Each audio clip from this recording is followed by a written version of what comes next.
Have you ever imagined what it feels like to write a goodbye letter, knowing you'll never come back to read the reply? During World War II, thousands of young soldiers wrote letters like that. Words filled with hope, fear, and love, written in the middle of chaos. Today you'll hear one of those stories. The story of a young man who already knew his fate, yet chose to face it with courage and truth. This is the story of Private William Harper, the soldier who wrote his own goodbye. It was the winter of 1944.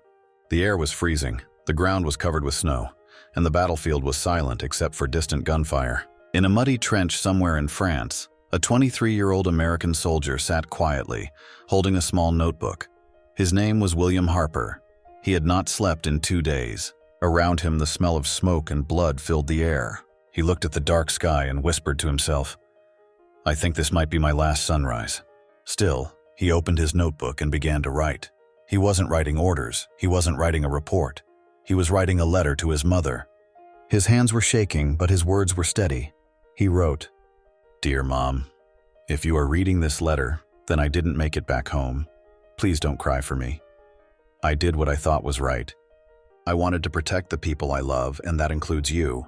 He paused for a moment, looking at the photograph of his family he kept in his pocket. It was worn out, covered in dirt, but he could still see the smiles. He continued writing, "I don't want you to remember me as a soldier, Mom. I want you to remember me as your son, the boy who loved to play in the rain, the one who never said goodbye without a hug." Every word carried both love and pain, because deep inside, he already knew he wouldn't return. By the end of World War II, over 400,000 American soldiers had died. Many of them were as young as William, just 18, 19, or 20 years old. Most of them never got to see their homes again, but they left behind something powerful: their letters. Historians later found hundreds of these letters stored in museums, filled with emotions that no history book could ever describe. One soldier wrote to his wife, "If I die, I want you to know that I felt peace when I thought of you." Another wrote, "War taught me what really matters. Not medals, not victory, but love." Those letters became the silent voices of the brave, words that still whisper through time. The next day, William and his unit were sent to the front line. It was one of the toughest battles of the war, the Battle of the Bulge. Snow fell heavily as soldiers moved forward through thick forests. Explosions echoed in every direction. William carried his rifle close, but his letter even closer, folded inside a small metal box in his jacket. Before leaving, he told his friend, "If I don't make it, promise me you'll send this letter to my mother." His friend nodded, eyes filled with silence. Hours later, chaos took over the battlefield.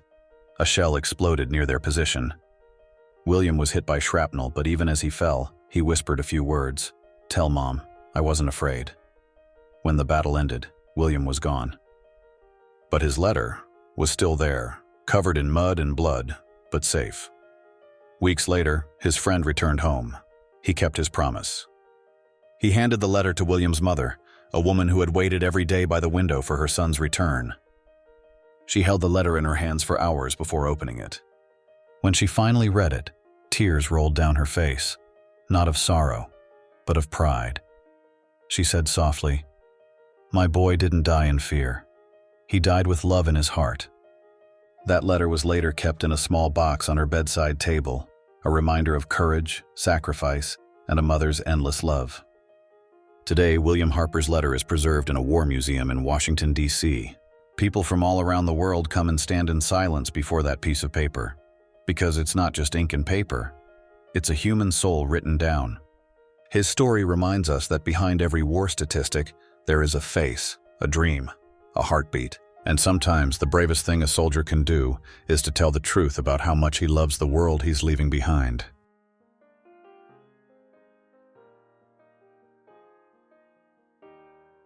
They fought for peace, for family, for tomorrow, and maybe somewhere in the echoes of history, William Harper is still whispering, "I didn't come back home, but I never left your hearts."